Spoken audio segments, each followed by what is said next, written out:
All right, it is 6 p.m. Everybody's back.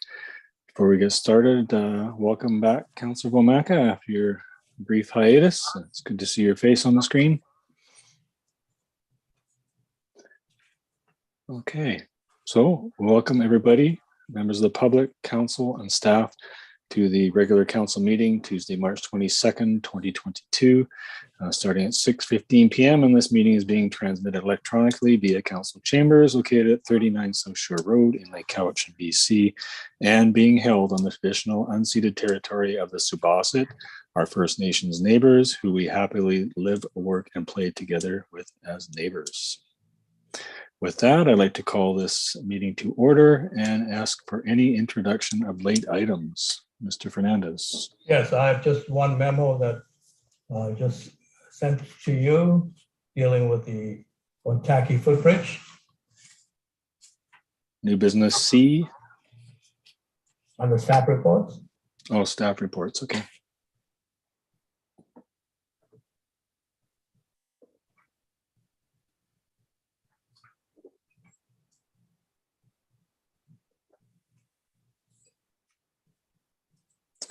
Thank you very much. Any more items to be added to this agenda?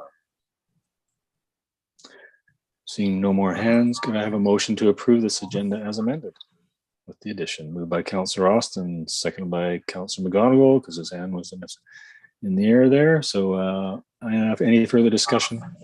All those in favor? Opposed? None. Motion is carried. Thank you. Next, we have the adoption of the minutes of the regular meeting of council held on February 22nd, 2022. Do I have a mover of those minutes? Councillor Womaka, seconded by Councillor Sandhu. Any discussion on those minutes? All those in favor? Opposed? Motion carried. Thank you. Okay, business arising and unfinished business, none. Delegations and representations, none. Correspondence. A, action items. Ayeko Shishido Adate City Hall regarding proposed Otaki delegation. I hope you've all had a chance to read that and see that they have a trip in the planning stages. And I think that that would require some discussion. Either at this meeting or 2 weeks from now before the committee of the whole. So would anybody like to make comments on that? Councillor McGonigal, thank you. If I may, Mr. Mayor, I think this needs considerable discussion on some of the parameters that are mentioned within the correspondence. And perhaps prior to the committee of the whole, we could convene the Otaki committee, which consists of all of us, and have a brief discussion on our thoughts as to their request. And that at that time, we may have some further updates on public health order, perhaps lessening some of the restrictions, and it'll give us a better of idea on travel, etc. So that would be my suggestion. If you're all appropriately inclined, we can do that. All right, don't see any negative shaking of heads. So will staff, if you could prepare an Otaki agenda with this on it before the next committee of the whole meeting, that'd be awesome. Same day? On the same day, just prior to? Yes. In April, you mean? Yeah, prior to the... Yeah, okay. All right, thank you. Next, we can move to the second letter. That's the Union of BC Municipalities regarding 2022 CRI Fire Smart Community Funding and Supports approval. Mr. Fernandez. Yeah, this one, as council made an application just in the fall, and we've got approval for it, as you can see, for $143,705. And it's just information at this point. All right. Any comments on that letter? I'd just like to say congratulations to staff and the fire department for a successful application, and look forward to seeing that good work they're doing with Fire Smart continue. Okay, next we can move along to reports then. And the first set of reports is council and committee reports. And the first one is from Councillor Austin for the Committee of the Whole, March 8th, 2022. Thank you, Your Worship. I'd like to move the minutes of the Committee of the Whole meeting held on March 8th, 2022, electronically at our council chambers with the following recommendation: that the committee recommend that the Lakeview Park Beach access gate be open to the public from March 1st to October 31st, with the provision of a porta potty to be made available for public use during Lakeview Park campground off season. Okay, can I have a seconder for those minutes, please? Councillor Sandu, thank you very much. Any further discussion on those minutes? Seeing none, I'll call the question. All those in favor?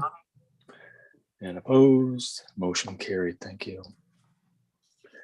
Next, we have the Couch and Lake Recreation Commission. That is myself, and there's been no meeting, and this month's meeting was canceled due to lack of agenda items. So we'll meet again 2 months. In 2 months, hopefully. There should be some items for the agenda. So next we have the Vancouver Island Regional Library, Councillor Bomaka. Thank you. On Saturday morning, we had an emergency board meeting, which was to do with the rotating strikes. They are back to the bargaining table, however, which is good news. It hasn't impacted our library yet, but we shall see. Next board meeting is going to be on April the 9th. And the Souk Library, today we got a notice that the grand opening has been postponed due to labor action. So the grand opening celebrations for the new Souk branch of Vancouver Island Regional Library has been put on hold. The celebrations had been slated for Saturday, March 26, but ongoing job action means that a new date is in the best interest of everyone involved. The new branch had been actually opened since Friday, February 25th. And in that time, the community has flocked to the library, and the branch has seen a surge in card registrations. In total, they've had 198 new children's cards and 375 adult cards. So we'll just be on hold until that happens. And I, like Mayor Day, finished my 4 seasons of reconciliation. And an interesting note on the very end of it that I thought this council may be interested in pursuing with our new town hall renovation. And it was to do with corporations.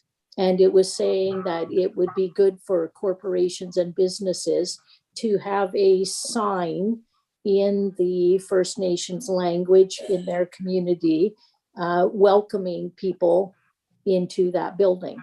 And I thought maybe this would be something we can combine with our local First Nations and see if we can have a plaque or something that says welcome and the official lands that we're holding our meetings on. So if we could maybe have a discussion down the road with that, with our First Nations partners, I'll leave that to council. All right, thank you, Councillor Bomaka. It's a good suggestion for a future discussion. Okay, any questions for Councillor Bomaka? We'll move along to the Advisory Planning Commission, Councillor Austin. Thank you again. Our last meeting was February 24th. The contract planner spoke on the engagement of hydraulic consultants by the regional district to review the current floodplain levels.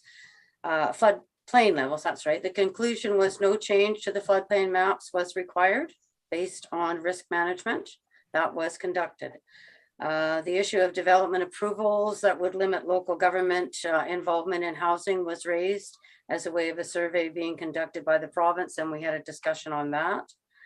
The contract planner pointed to 5 areas of development in his memo on the subject. At present time, council is involved in all facets except with subdivision processes. The issue of parking is administered through the zoning process. There were several other discussions on rental-only zones, density bonusing, minor development variances, and community amenity contributions.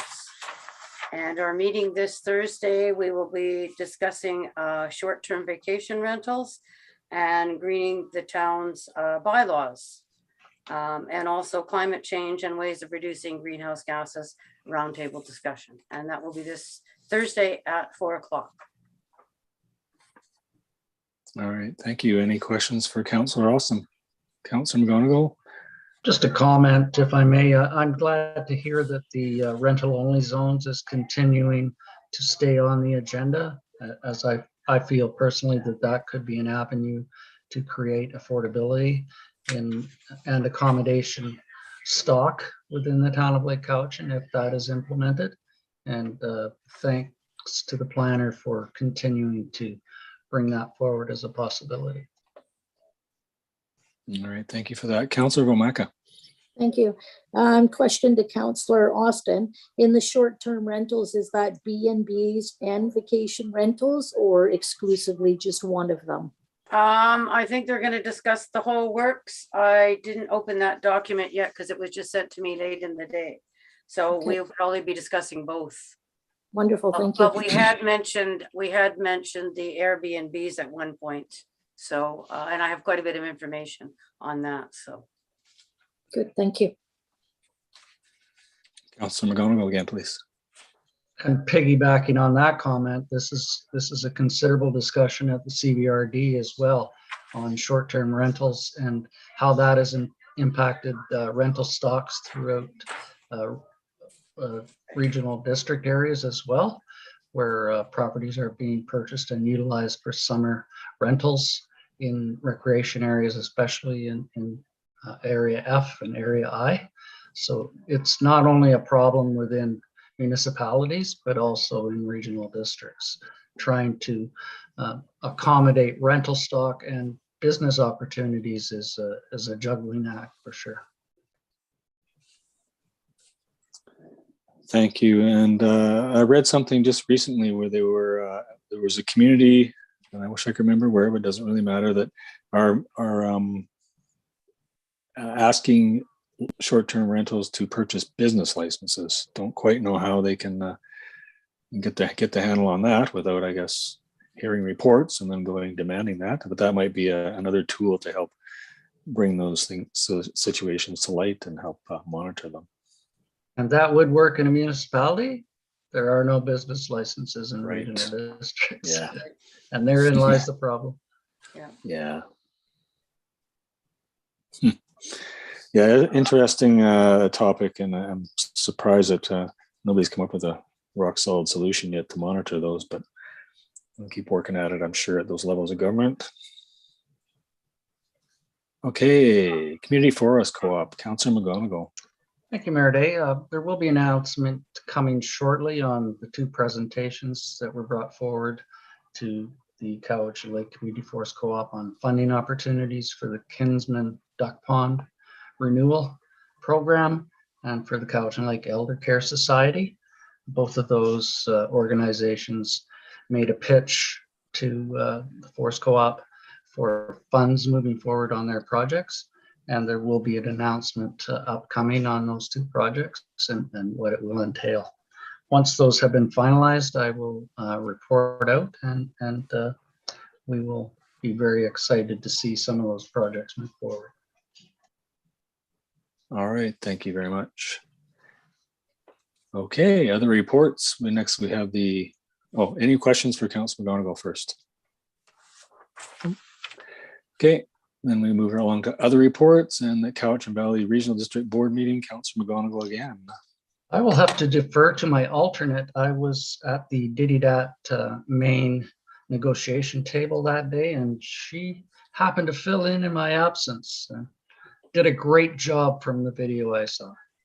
Oh, you watched me? Do you want my autograph? So there, I attended 4 meetings. We had on February 23rd, we have Committee of the Whole. And one of the things that was talked about was board orientation input, which I addressed at our meeting. And we talked about infrastructure. The cost right now in building is through the roof, and they're looking at between 50 and 80% increase in a lot of the projects from when they were approved in 2021. So that is going to be moving forward with the CVRD. Sorry, there's so many notes, like this is crazy. And then we had regular board meeting at 1:30 on February 23rd. And we just talked about legislative services, park disposal and exchange. There was a letter from the Vancouver Fraser Port Authority, just for information. We went through supplementals. There were, I think, 35. And really interesting process of these supplementals and how they're presented and when you're trying to add this on to the budget. So that was a really interesting learning curve for me. Most of them were passed. There was good discussion on many of these supplemental requests, and staff had put them in priority of where staff wanted to see them, which they normally do. They gave us a overview again of the 2022 draft. There was information collected at public meetings. And then again, corporate services, they supplemented the staff they prioritized the staff requests. There was also approval for the Couch and Lake Recreation for the draft budget for 2022. I was late for that because I had a watershed meeting, but everything passed regarding the cladding was approved. The fitness studio equipment was approved coming from capital reserves. An arena score clock from operating reserves. There's a reassessment of condition-based assets up to $17,500. This is funded by the operating reserves. A new ice resurfacer of $200,000 will be short-term borrowing. The capital cladding project of $1.5 million was approved. And we then had in camera after our regular council meeting.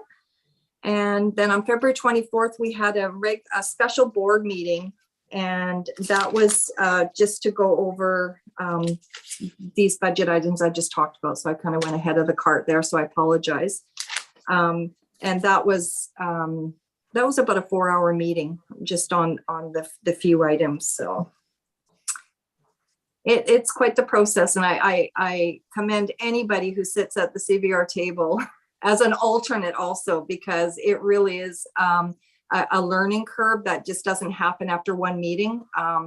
And so I just want to say thank you, Tim, for what you bring to us when you sit at the table, because it really truly is, it's an honor, but it is a responsibility.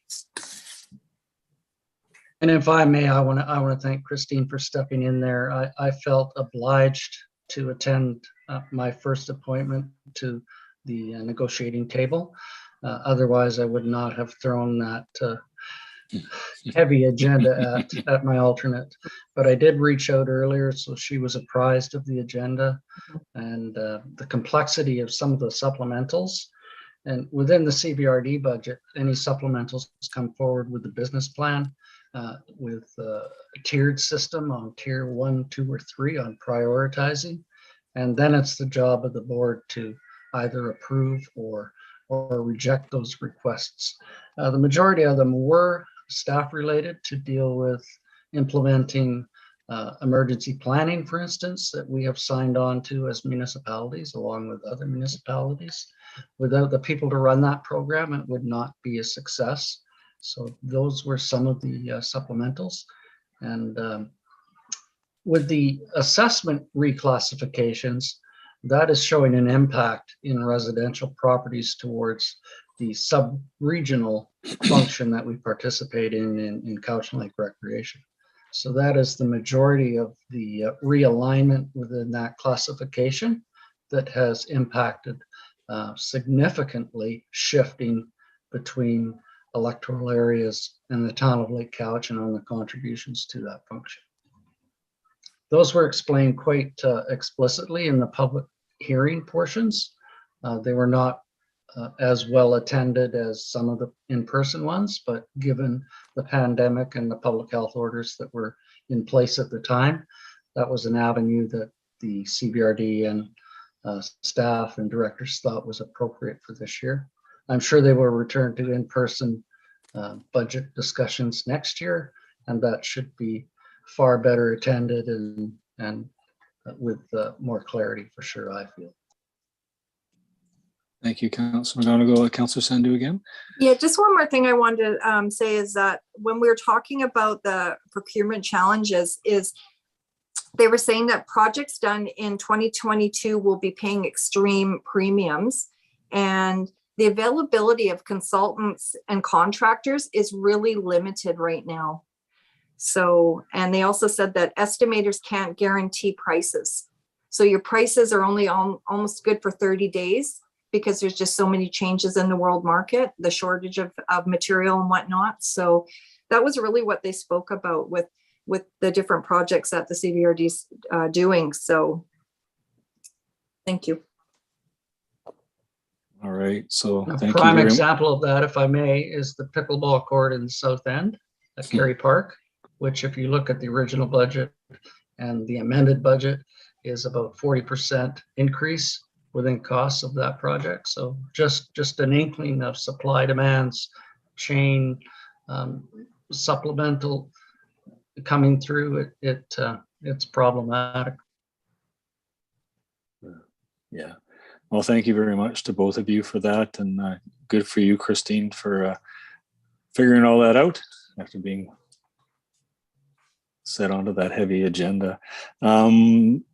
Just while we're thinking about pickleball courts, I'll come to you in a second, Yeah, Councillor thank you. Bomaka. I was watching the news last night, and they're closing down a pickleball court in Victoria due to noise. So I'll leave you with that. And apparently there is solutions, but then they're going to figure it out.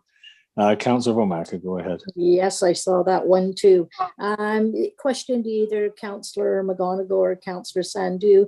Can you elaborate a little bit more by what they meant by a fitness studio?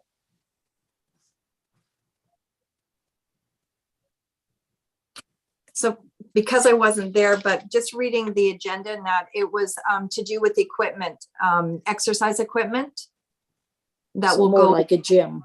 Yes. Okay, Is that thank you.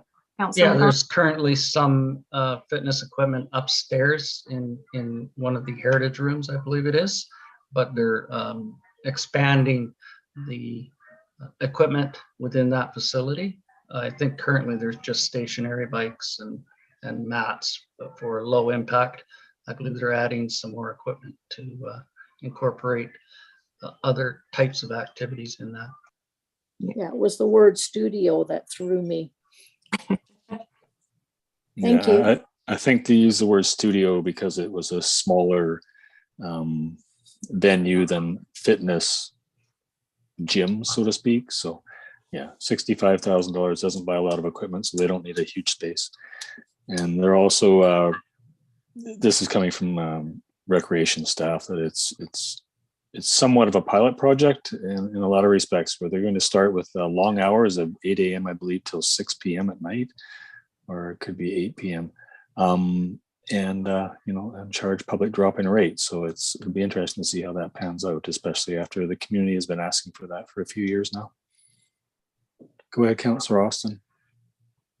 Am I missing something? Is this about our rec center here in Lake Cowichan, or is this? Yes. Okay. I better be careful what I say now. Because I teach a class down in the hall and I try to get some of my people to go into the upper room. We do have the spin bikes down there and we have a lot of the equipment down in the upper hall on Wednesdays. And it's really hard to get people to go there and want to pay the $5 drop-in fee. And this is even younger people. So I'm hoping they get some more feedback on whether that is going to work or not. It's never, for the last little while, I've heard it's not been used. So just, it's something that I hope they do a really good research on before they worry about that. Yeah, and I can tell you by the staff report at the Couch and Lake Recreation meeting, they did do a pile of research. I mean, not locally, but they went out into the communities around in Duncan and surveyed some of the gyms there, and they found out the hours of operation that were good, the type of equipment they should be looking at, and yeah, and I would imagine they'd be charging drop-in rates similar to that of the at the Couch and Aquatic Center. So yeah. Okay. Any other questions or comments for the CBRD report? Councillor Sandu. The other one. Mr. Superintendent. Yes. I'd just like to make a comment on what Christine was saying about the cost of things and trying to get product. Just this earlier last week, I got a quote on new garbage cans. And by the time 2 days later, I issued a PO and they're already amending the price because of what's going on in the markets with shipping and stuff. So I got an email back. We issued a PO, got an email back. They said they need to re-quote it before they can give us a definite on getting the product. That's within 2 days. That's how much things are changing. I also got a phone call from the paving company with oil. It's up and down so much that it'll be almost day to day when we get quotes on asphalt.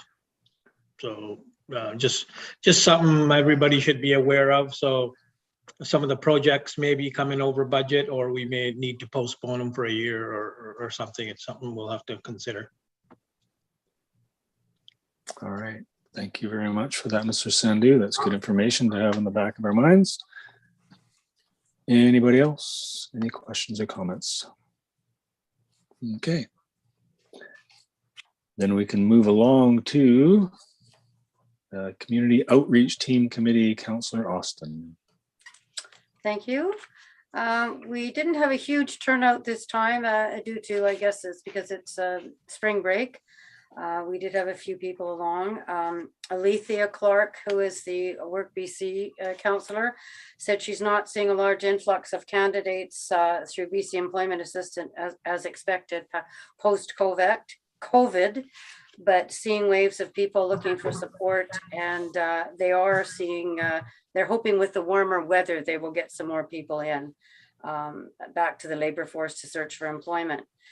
Cameron Brown, our community navigator, is seeing an influx of members that suffer from unexpected expenses and having a tough time balancing bills, and they do help with that, just so people know that they do help with that type of thing, rent and utility arrears and phone bills and things.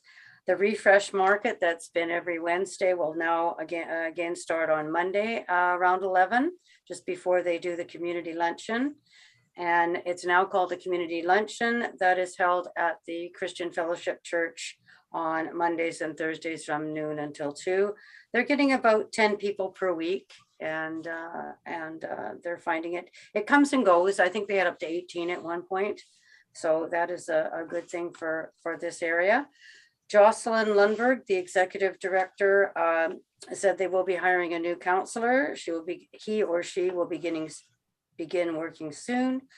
They're just waiting to finalize details. The child and youth programs, they will be doing preteen drop-in again the week after spring break, and updates will be posted on social media for exact dates. They haven't had the drop-ins for quite a while due to the COVID problems. Grant for Summer Canada Jobs has been applied for. They're looking for a program coordinator and a program assistant. I didn't have a very big report. I just said not really any report this time. I usually just tell them what we're doing in town, and we didn't have a lot on this last little while. Carolyn Yablonsky, the public health nurse, said the larger vaccine clinics are starting to wind down. 12 plus people older than, this isn't written very well, people older than 12 are directed to pharmacies now to get their vaccines and their boosters. And children 5 to 11 can go to Saturday clinics at the Cowichan Community Center. And they're hoping to keep one going Wednesdays at the CATSA Health Unit. Stephanie Eschuk, the public health nurse, came on this time.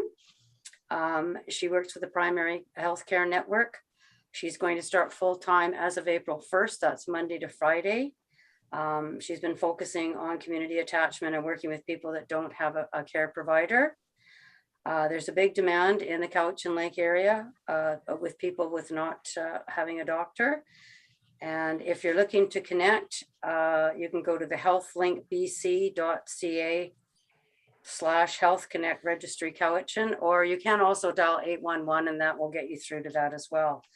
And they're working towards triaging and allocating people based in their communities. So it was a good meeting, a shorter meeting this time, but lots of good information. And our next virtual meeting will be April 21st at 9 a.m. Thank you very much, Councillor Austin. Councillor Vamaka, you have a question? It's not a question. It was just kind of something for public information. I had a grandson here that had a viral infection the other day, and he had to have a COVID test before he went to the walk-in clinic in Duncan. And so we found out that anybody 40 and over can have access to 5 COVID tests per month at no charge at the local pharmacy. So if anybody doesn't know that, you can pass that on to them. Yes, they just have to have their care card. We picked ours up the other day. It started, you had to be over 70. Now I think it's down to any age. They wanted to make sure they had enough. I think they ordered 200. It's just 40 and over right now. Okay. Yeah. Yeah, it went down to 70, 60, 50 and whatever. Thank you. Yeah. I think we all might fall into that category somewhere. All right. Okay. Thank you very much. Any more questions or comments for Councillor Austin? Okay. So none there. We can move along to our Cowichan Communities Health Network, Councillor Sandhu. Thank you. So April 14th is our next meeting, and we are booked at the Providence Farm. Oh, For Frost in person. So that's our next meeting. that's good. Yeah. All right. Hopefully there's a great turnout and a lot of people can get reunited there. Mhm. Been a long time since that group has met, and I know they really Mhm. come together nicely when they meet in person. All right. Cowichan Watershed Board, once again, Councillor Sandhu. Thank you.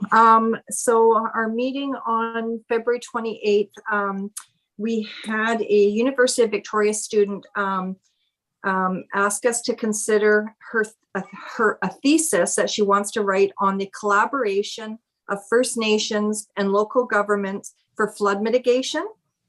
So the Watershed Board approved that.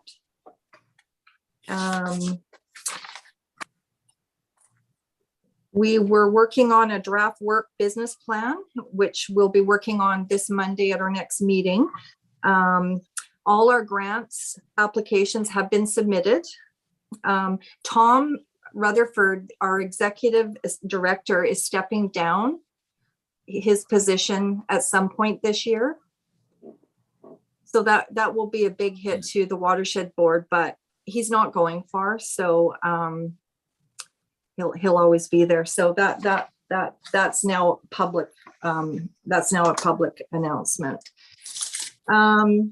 We talked about the Watershed Board Target Review Working Group, and one of the things they're talking about is the fish target is healthy, wild, diverse fish populations in the Cowichan and Cocosila watershed. Initially, it's always just been the Cowichan, but with the work, mitigation and whatnot done on the Cocosila Watershed Board in 2021, it really showed how imperative and dire the watershed is there and the need like the Cowichan watershed, to bring attention to it, and that. And DFO has targets of wanting to rebuild stocks, understanding the climate change, understanding the risk to climate change. They're saying that in the next 20 years, the temperature in the rivers are going to go up 2 to 3 degrees, which is basically so harmful for the fish. So this is something that the DFO and the province and whatnot are working on. Also talking about cultural knowledge and approaching the elders regarding the watersheds, just the history, the education, what the salmon population was way back when, and the indicator how low the chum stock is right now. They're allowed, the First Nations are allowed 250 fish for ceremonial use per year. And so that's something that Cowichan tribes and other First Nations are working on with the province, because that just, to them, is just not a number that is acceptable. The Cowichan River is down to about 30,000 chum. So that is for further discussion. The Watershed Board sent an invitation to Minister Osborne to attend our monthly Watershed Board meetings with her new position, with the new ministry. And our next meeting is this Monday at 9:30, and then Thursday, March 31st, I'll be attending the Watershed Society AGM, and that's going to be at the hub in Duncan. So I'll report back on that election and who's in what position. The society lost Deborah Toporowski because she lost her seat with Cowichan tribes, and she was the appointed position on the society board. So that position is going to have to be reappointed. And also there'll be an announcement on Monday of the appointment for Director Lori. I can't say her last name. Yanni DiNardo. Thank you, sir. As she is now the CVRD chair, and so her seat is up. So she was going to be having discussion with Chief Lydia. Whitson. Thank you. Thank you so much. It's okay. Everybody needs help with those. To have that appointment ready for our Monday meeting. So I'll let you know when that announcement happens. So our next meeting is this Monday at 9:30. And this month we're going to be doing Zoom, but I think further on, starting in April, the Watershed Board will be meeting in person at the CVRD board office, boardroom. Thank you. All right. Thank you, Councillor Sandhu. And if you do get a chance to give our best wishes to Mr. Tom Rutherford before he actually does depart, please do so. He's been a tremendous contributor to the Cowichan Watershed Board for many years now, and he will be missed, but I'm sure somebody will rise to that. Any questions for Councillor Sandhu on that report? Okay. That means we can move along to the Island Coastal Economic Trust. And that is myself for the first time since last June. We met virtually. And last Friday, March 18th, I am part of the Central South Island Regional Advisory Committee. And I sort of fell into the position of vice chair of that committee due to everybody had other positions within ICE-T and couldn't fulfill it, or we're not running again. So, but the position only lasts till June. It doesn't run with the same cycle as our elections. So a new chair and vice chair will be elected in June for the remainder of this term, a little bit beyond. All right. And the reason why there had to be elections, because of also Director Yanni DiNardo became chair of the CVRD, and somebody else left. I forget who it was now. Not really too much to discuss at that meeting, except we were introduced to the replacement for Lynn Robert, who will be retiring shortly after 12 years as the executive director of ICE-T. Brody Guy will take her position. He was the chosen person. He's a long history of economic development up and down the island and a little bit on the mainland, and experience in banking as well. So from his resume, he's a great choice, and from his personality so far during the meeting, he sounds like he'll work well with the group.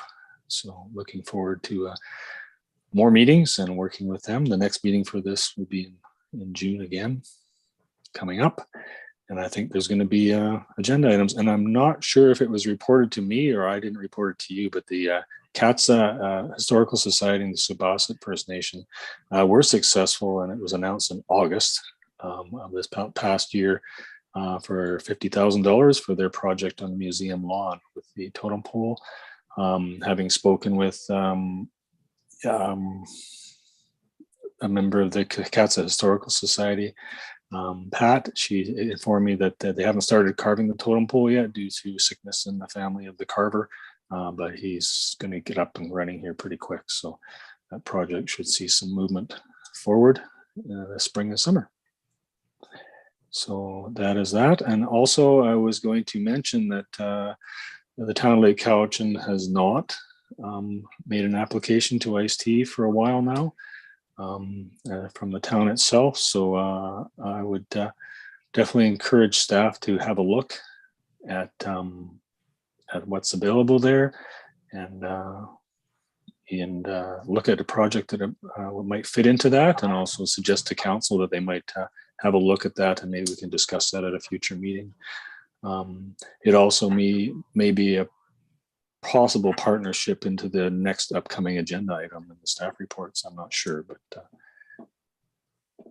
just maybe we can discuss that at committee of the whole. And maybe Mr. Fernandez can let us know if that might fit in as a partnership to the next application too as well. Anyhow, that's what happened at that meeting. Next meeting in June. Okay. So now I guess we can move along to staff reports. We've all received the staff report recently, and I think there's an amendment to that as well. I'm not sure if that was emailed out, but Mr. Fernandez, go ahead. Yeah, I'm not sure if council had a chance to read that report, my memo on the active transportation funding for walking, bicycling, those type of activities. And we thought it would be good time to make an application for the upgrade of the Otaki Footbridge. And as you can see, the applications have to be in by March 31st. I've got the contract plan and working on the application. He's done most of the work on it. And so, in fact, he gave me the update of the cost just a while ago. So now we're looking at $700,000 for the upgrade, for the refurbishment of the bridge. And our contribution would be 40%. And a number of years ago, we did look forward to budgeting those amounts of money. I think it was 200. We tried putting that money aside, but we were never able to go forth in terms of getting it on the current budget. So I think this would be a good time. And it won't be in this year's budget, it'll be down the road. So we'll have to look at either next year or the year after if the funding comes through. So I think it would be a good time to look at upgrading that bridge with 60% funding from the feds. Go ahead, Councillor Sandhu. When will they be announcing? This would probably be later in the year. So that's why it'll be 2023 then. Oh yeah, it'll be 2023, 24 even. Okay. Thank you. All right, thank you, Councillor Bomaka. Thank you. I know we did have the discussion before about the renovation of the bridge, and I think there was some talk, I think, from staff about the impact to the river. If there was to be any sand blasting, if there was to be anything that we would have to, I think, Yeah, we were looking at another solution that may have minimal impact. So this is what we're looking at. We don't want to be sat, I think the bridge itself as it is may be past due. We may have to replace it. So that's what we're looking at. Okay, thank you. All right, And thank you. just for council's information, we did make an application under active transportation last year, I believe, and we didn't get very far with that. So this is a standalone, just the bridge is all we're dealing with. We were before looking past the bridge onto North Shore, and that didn't go very far because we didn't have detailed design drawings for that. For this, we will. All right, thank you very much. And I believe this is on our strategic plan in the 2022 and beyond category. Right. Yeah, so it fits in there. Go ahead, Councillor McGonigal. I will move the recommendation that council support the grant application to the Federal Active Transportation Fund for the design costs and capital expenditures as mentioned those numbers earlier by our CAO. All right, thank you very much. Seconded by Councillor Sandhu. Any further discussion? Then I'll call the question. All those in favor? And opposed? None. The motion is carried. Thank you very much. And good luck with that application, Mr. Fernandez. Okay, next we can move on to bylaws. And the first bylaw is the Town of Lake Cowichan Official Community Plan Amendment Bylaw 1070-2022. And this bylaw may be read a third time. Mr. Fernandez. Yes, this bylaw was the subject of a public hearing earlier today. And as you can tell, there was no input no public input on the bylaw, so it's here for third reading. All right, is Councillor Rossini moving that? Thank you, and a seconder, Councillor Sandhu, and I believe Councillor McGonigal, did you have a question at this time? Just a comment, if I may. This is a very interesting property with a tripartite of classifications. First of all, residing within Crown land. Secondly, as zoning, it would have been P1 for a school placement on it. And now we find that it resides within the ALR. Given the fact that an educational entity was placed upon that, you would think that that would deem to be non-farm use, having placed a learning facility upon that lands, unless the lands were redesignated ALR after the fact of the placement of the school. I'm not positive on the history, but regardless, you would feel that it would be grandfathered given that. I know that probably when the school closed, it would revert back to the agricultural land classification. But it's interesting how complex that piece of property is to reclassify. You would think that during the time of the original school board within Lake Cowichan, that it would have been realized that should have been deemed agricultural and placed within ROCP at that time. Unfortunately, it took a private citizen to bring that to our attention. And now we are amending our official community plan to reflect that. That's not to say that we can't move forward with our application that we spoke of earlier on non-farm use within that. And I would suggest that that is the avenue that we take. So just an interesting piece of work. Yes, thank you for that comment. And I'm going to call this a product of digitalization of public records.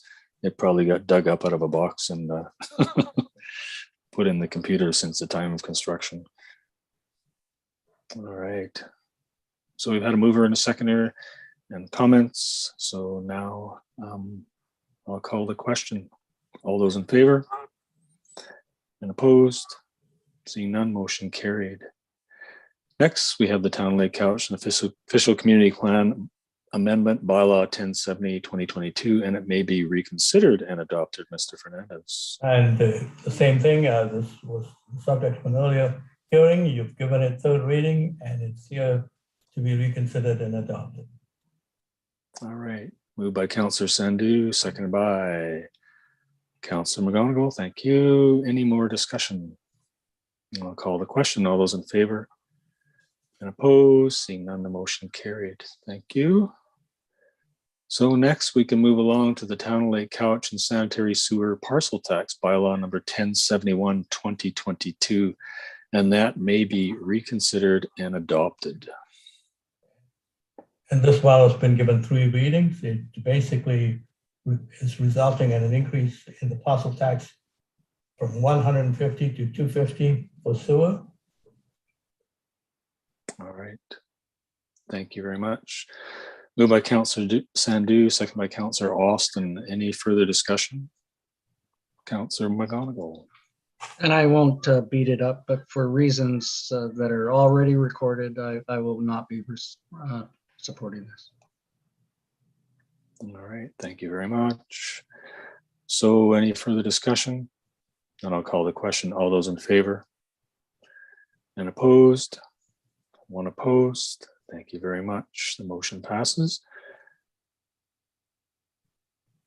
Okay, we'll move along to the Town of Lake Couch and Water Parcel Tax Bylaw 1072, 2022, and that may be reconsidered and adopted. Mr. Fernandez. Water parcel tax bylaw 1072, 2022 has been given 3 readings and here for reconsideration and adoption. And it basically reflects an increase in the parcel taxes from $200 to $300. And it's here for reconsideration and adoption. All right, looking for a mover, Councillor Austin, second by Councillor Sandu. Any further discussion?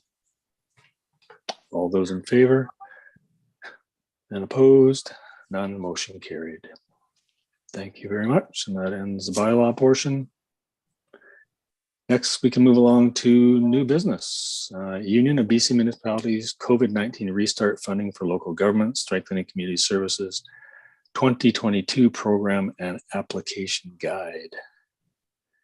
This was something that was brought up as a possibility at our poverty reduction meeting. And before I could mention be put on the agenda, Mr. Fernandez had put it here. I spoke with him briefly on this, and this could have a possibility of having a collaborative application with community services, possibly to enhance the services they provide or lengthen the amount of time that they provide them and things like that. So that would be my 2 cents on that one, but I'd be happy to hear discussion with council whether or not to move forward in any way, shape, or form. Councillor Sandu, please.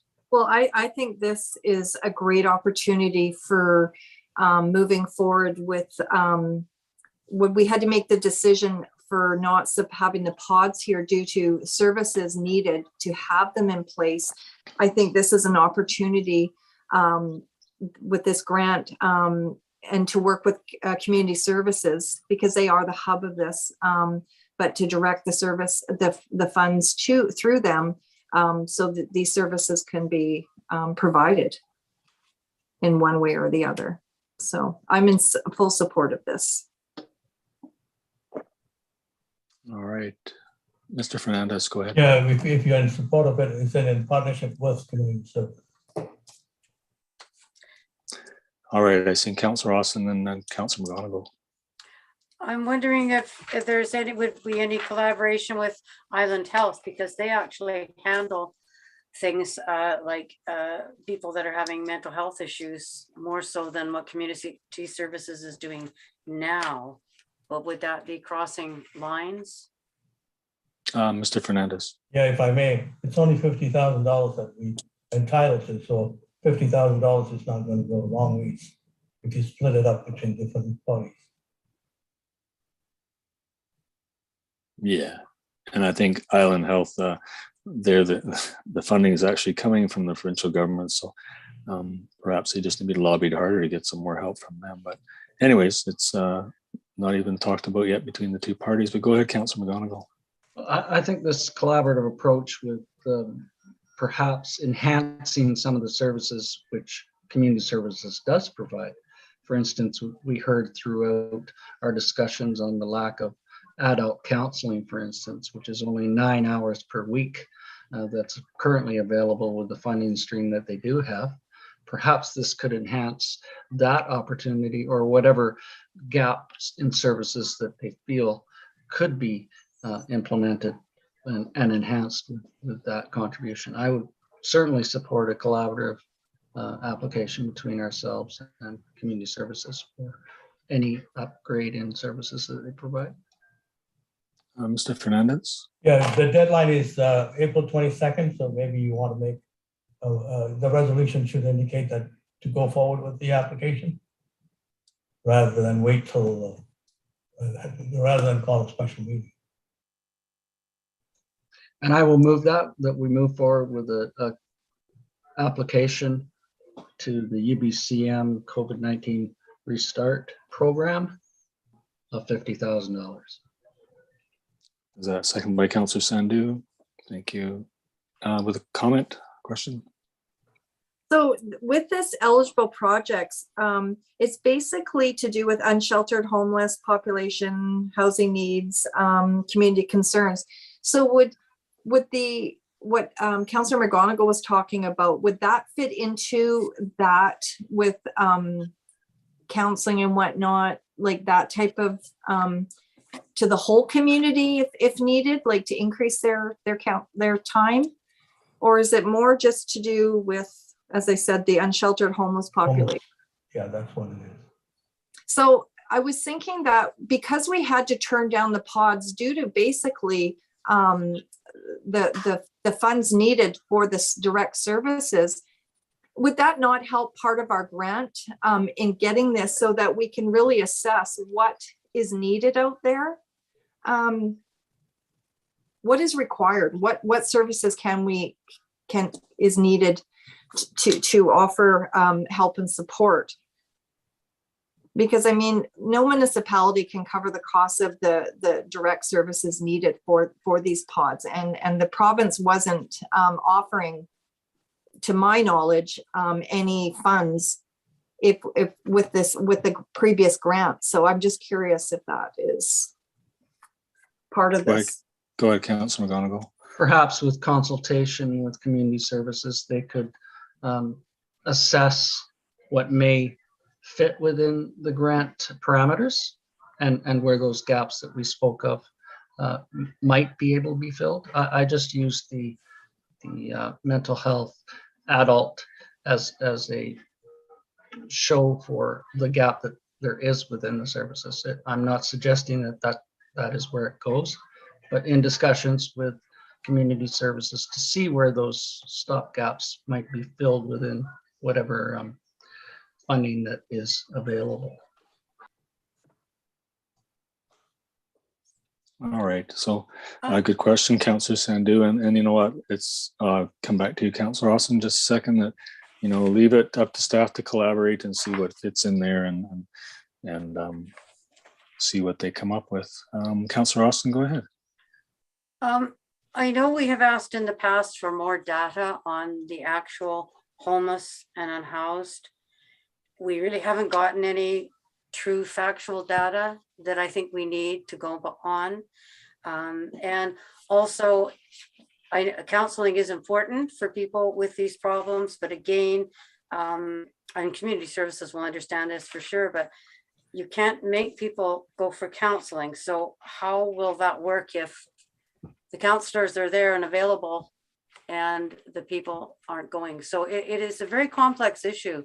I don't think it's simple at all. I know they have these problems. I watch what goes on in Victoria and Nanaimo quite a bit as well. And a lot of the people that are having the problems aren't going for the help that they need. Some are and some aren't. So it's a concern. I support it in principle, but I do think we still need data. Someone can't say there's 4 homeless and then someone else say there's 8 homeless or 7 or 12. And I had a friend stop me at the walk on Sunday saying there's a lot of problems in Friendship Park right now with needles and things like that too. So I think we have to look at find out what's actually going on in the community and get some real strong data to find out what is actually happening here.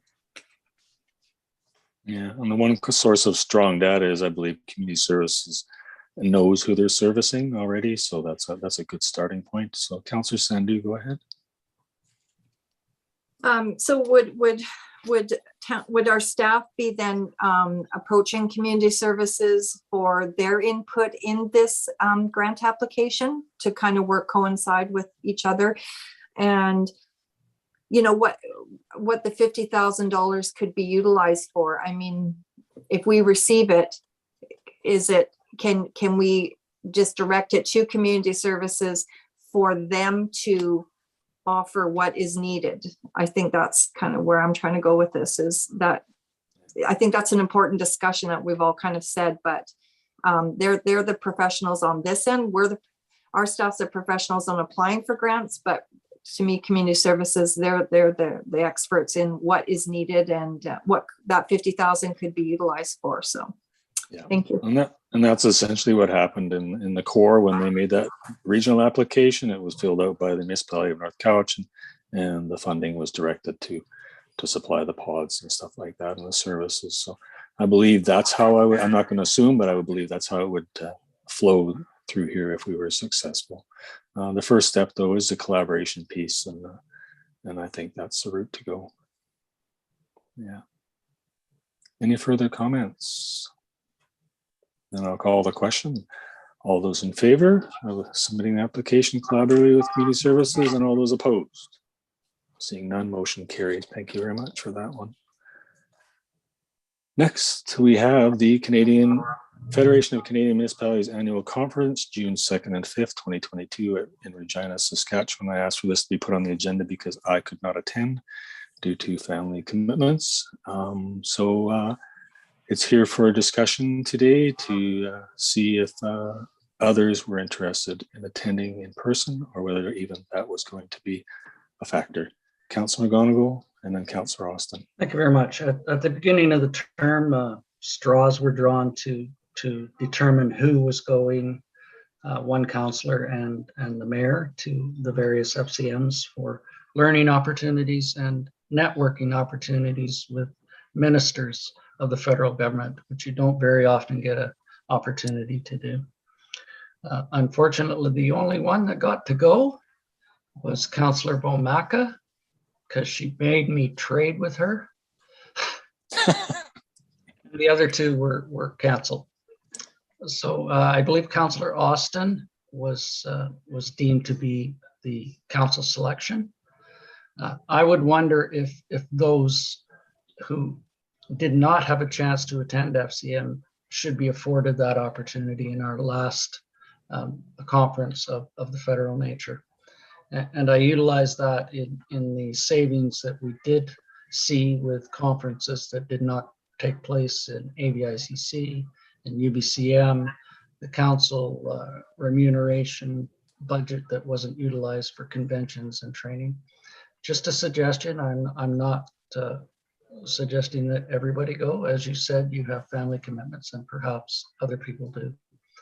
But I think those who wish to attend should be afforded that opportunity, given that we're finally getting back to in-person conferences, and this would be a great opportunity for networking and finding out that we're not the only community, regardless of what size, that has problems within their infrastructure, within their mental health and addictions, that are struggling with how to fund these when the only opportunity we have for funding is property taxes. So lobbying senior levels of government for the support that is needed for that, for their responsibilities to fulfill those needs. So that would just be my comment. All right, so then you would be suggesting that basically, for staff's clarification, that up to 4 people or the rest of council be eligible. I wouldn't want to hold Councillor Vomaka back just because she stole my place. But Okay, those up to 3. Those who did not attend should be Those who afforded haven't that. attended, so. And I know Joe and Miss Gill are probably cringing right now, but I think I justify it. Well, is Councillor Sandhu our deputy mayor for this term? That's what I was going to. Yeah. And- So and- logistically and stuff, like it for this trip, it was in a formal motion that the mayor Peters and Councillor Austin attends. So I think we could clean this up if this is the will of council, that with a motion stating what Councillor McGonigal just stated. Councillor Austin? Well, I was just going to say, so as not to spend a whole lot of money, it is true Councillor Sandu is the deputy mayor, and she and I, neither of us have ever been to an FCM before. I think we'd be a good team to go. I don't know if anybody else would want to go. I think everybody else on council has already been to FCMs twice over their elected time, so I wouldn't want to waste a whole lot of money, but I'm a good lobbyist. I can get a hold of old Trudeau and Jagmeet Singh now after you heard what happened today. I'm just so excited to be there. So I would say at least the two of us, and if others really want to go, well, it's up to what everybody else thinks. All right, Councillor Sandu, go ahead. Well, I was just going to ask if Councillor McGonigal is interested in going to Regina also, and that there would be 3 of us going. So I support that. That was my intent, just to allow those who did not have the opportunity this term. But if the rest of council is not interested in that's fine as well. I just thought that it would be a great learning opportunity. There's always lots of topics that are of interest to bring back for discussion and perhaps implementation. Okay. Can I then make a motion that Councillor Austin, Councillor McGonigal, and Councillor Sandu attend the conference June 2nd to 5th in Regina? Councillor Vomaka, you seconding or commenting? I'm seconding. All right. Any further discussion? Then I'll call the question. All those in favor and opposed? None. The motion carries. Thank you very much for that. And just to clarify, Councillor Omaka approached me and asked if I would switch because she had family that she wished to connect with in Ottawa, and I gladly chose to let her go in that first position. Well, more so because your wife twisted your arm on one side and I had the other, but thank you that you did do that. And I won't be attending because of my health right now. So I would like to see the opportunity for the other 3 to be able to go. Thank you. All right. So and I'm pretty sure Regina is a beautiful city in the summertime. If you can just stay away from the mosquitoes, it should be fine. Okay, so if you haven't solidified the plans for that as of yet, please confirm with the CEO whether or not you are for sure going, Mr. Fernandez. Yes. Okay, thank you. Okay, next we have the mayor's report, and bear with me here. After I finished this today, I thought this was more directed at the public than council members themselves, but I also found some good reminders for myself as I went through what I was going to write down. So here is the mayor's report for March 2022. In this month's mayor's report, I would like to highlight the strategic priorities for the current year as documented in council's adopted strategic plan. It is important that mayor and council, staff, and even the public review this document on a regular basis to maintain focus and stay informed on the status of the goals we have set for our community. The 2022 priorities are as follows: extensions of the town's sewer system to Greendale Road, active transportation plan, planning and implementation. We've seen a little bit of that tonight. Assess future staffing needs, renewal of the protocol agreement with Lake Cowichan First Nations, prepare for the 2022 municipal election, orientation of the new council and review of the strategic plan, revision of the subdivision bylaw and servicing standards, consideration and review of the poverty reduction strategy, and Kasapi Park upgrades, and North Shore Pathway construction, all of which I believe council is aware of roughly where we are along the pathway to completing those. Another important strategic priority carried over from last year is the start and completion of the town office and council chambers renovation. This project is now well underway as crews are completing the seismic upgrading under the existing structure and will then move on to construction of the council chambers and finally the creation of an accessible lobby area for the public and more efficient office space for staff. You have probably read in the local newspaper that council approved a grant application for the final phase of our wastewater treatment plant upgrade. Several years ago, we received funding for the first phase of this project, and we are hoping to be successful in this round of funding, which will be announced in 2023. Major projects such as our completed drinking water treatment plant and the proposed wastewater treatment plant are key to supporting the growth and vitality of the town of Lake Cowichan for decades to come. Speaking of growth, there are several multi-year projects underway and scheduled to begin in the near future just down the road in North Cowichan. The new RCMP station and the new Cowichan High School are already under construction, soon to be followed by the new construction of the Cowichan District Hospital. Also, at some point in the near future, we can expect to see the construction of a new weir in Lake Cowichan. When we think about these major projects mentioned, one can almost predict there will be continued population growth in the Cowichan Valley that will inevitably spill into the Cowichan Lake area.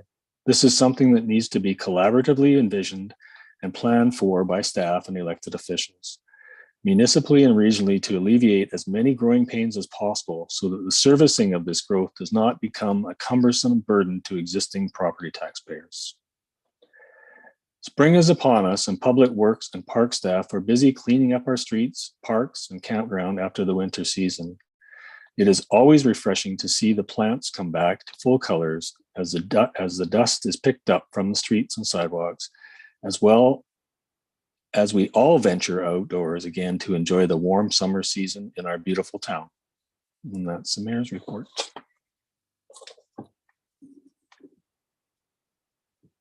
Okay, with that, we had no notices of motion at the beginning of the meeting. Are there any at this point?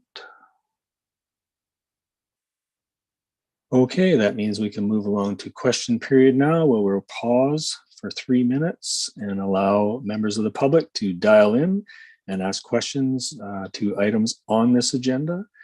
And you can also email in your questions at any time. Do so right now or later on, but for now we can take phone calls at 250-749-6681, and then it's extension 102. Once again, the telephone number is 250-749-6681, extension 102. So we will pause for 3 minutes and see you at 7:30.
Okay, 7:30 it is.